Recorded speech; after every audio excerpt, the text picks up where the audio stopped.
berarti kita harus usaha dengan baik, punya penghasilan yang bagus untuk bisa menyiapkan dana pensiun ataupun dana darurat supaya kita nggak lagi menjadikan anak turunan kita sebagai generasi sandwich.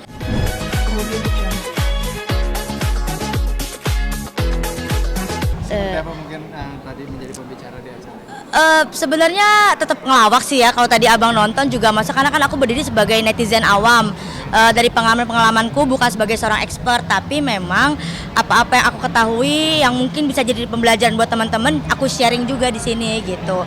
Dan karena aku takjub sama acaranya, ini insight yang baru, ini ilmu yang baru buat aku, jadi aku merhatiin banget kayak oh gitu ya, oh ternyata memang sepenting itu ya pengelolaan dengan baik, cara-caranya, tips-tipsnya gitu. Tadi sempat apa aja yang dibagikan sih selain mungkin tadi sempat kena scam ya? Iya betul, banyak sih. Tadi aku juga mencoba bantu menjawab beberapa pertanyaan dari audiens kayak pembedaan keinginan sama kebutuhan, tapi dari pengalamanku pribadi kan, karena kan setiap orang pasti punya kebutuhan, pasti punya keinginan gitu. Jadi terkait sama perencanaan keuangan yang pasti aku share, terus juga kalau aku lebih banyak nyerap ilmu dibandingkan ngasih ilmu ya, kalau aku sih kayak gitu. Cuman happy banget sama acara ini bener-bener bukan cuma ngebantu aku tapi bantu teman-teman milenial ataupun Gen Z yang mungkin juga lagi terkena isu pensiun dini, pengen pensiun dini. Jadi itu yang oh iya ternyata pensiun dini itu tidak semudah itu, banyak hal harus kita siapkan, banyak hal yang harus kita pikirkan dengan matang. Tapi kalau untuk seorang Kiki Saputri sendiri seberapa penting sih money planning seperti ini?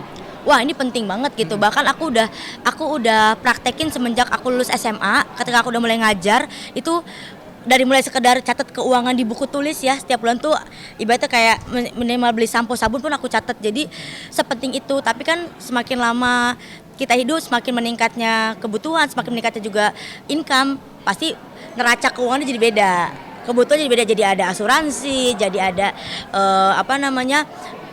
jalan-jalan, traveling kayak gitu-gitu. Jadi penting banget supaya kedepannya kita nggak salah langkah dan aku nggak loss lagi. Oke? Kiki Saputri sebagai generasi sandwich nih, gimana cara edukasi teman-teman dari generasi yang sama untuk bisa ngatur keuangan bahkan sampai pensiun nanti? Kita bicara generasi sandwich dulu ya, maksudnya kita harus mengamini itu, kita harus sadar betul bahwa memang aku generasi milenial adalah generasi sandwich yang kita terbiasa untuk berbakti sama orang tua dan akhirnya kita jadi mau tidak mau ada plus minusnya, akhirnya jadi ikut memenuhi kebutuhan keluarga, orang tua, bahkan adik, nggak jarang juga saudara gitu. Cuman yang itu nggak bisa kita pungkiri karena itu udah turun temurun. Tapi yang bisa kita lakukan yang pertama adalah kita stop itu di generasi kita. Dengan cara apa? Berarti kita harus usaha dengan baik, punya penghasilan yang bagus untuk bisa menyiapkan dana pensiun ataupun dana darurat supaya kita nggak lagi menjadikan anak turunan kita sebagai generasi sandwich. Kalau bisa kita stable finansial, mandiri secara finansial supaya kita itu tadi pentingnya dana pensiun ketika kita udah tua nggak ngerepotin anak kita bisa dengan kehidupan dia sendiri, bisa fokus kerja, fokus sama keluarganya. Itu jadi semangat buat teman-teman generasi sandwich, nggak apa-apa,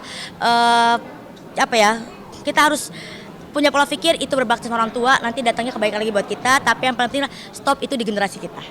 Oke, mungkin sedikit lagi melihat banyak sekarang generasi Z juga yang terlalu banyak melihat kehidupan di sosial media gitu, sehingga timbullah angan-angan ingin pensiun dini lah, pensiun muda. Kamu sebagai mungkin orang yang berada di lingkungan katakanlah menengah ke atas, melihat anak-anak muda seperti ini, ada perasaan apa melihat anak-anak muda yang terus-terusan memakan makanan yang kurang sehat dari sosial media? Kita lihat dulu dari dua sisi menurut aku ya. Kalau emang yang dilihat dari sosial media membuat dia jadi pengen pensiun dini, berarti sisi positifnya dia akan bekerja lebih keras di waktu muda. Karena gue pengen pensiun dini cepet nih, gue kerja keras sekarang, kayak aku sekarang nih kerja dari pagi hingga pagi ya kan, karena pengen pensiun dini. Tapi kalau itu jadi membuat dia stres, nah itu yang bahaya. Usahanya nggak ada, kepikiran dong, overthinking, burnout, anxiety, anak-anak Jaksel tuh biasanya kayak gitu. Jadi menurut aku kalau memang yang kita bisa lihat dari sosial media kan apa aja tuh dihadirkan, disajikan, tinggal kita mau milih yang mana dan kita bagaimana cara menyerapnya itu kayak apa. Pola pikir yang mana yang mau kita pakai, kita jadi berusaha lebih keras atau kita justru malah kayak jadi stres gitu. Udah, makasih, I love you. Kapan mau pensiun? Kapan mau pensiun? Kalau suami aku kayak Ardi Bakri, kayaknya secepat mungkin. Kan udah sekarang. Amin. Tapi tergantung ya. Tadi kan Mbak Alia sempat bahas, emang yakin loh ketika lu umur 40, lu pengen gue mau pensiun ini umur 40, gue mau keliling dunia. Keliling dunia pengen ngabisin berapa waktu sih? Setahun, 2 tahun, bosan habis itu. Paling buka warung. Tetap aja kan jadi nggak pensiun juga kan gitu. Jadi nggak ada patokan. Sekarang setelah dapat ilmunya dari World Wisdom Mindfully Recover, aku jadi kayak tahu oh bener juga ya, ternyata pensiun ini tidak semudah itu, tidak sesembrono itu. Perlu pemikiran yang matang, perlu persiapan yang matang. I love you. Udah terakhir tadi janji. I love you. Kemudian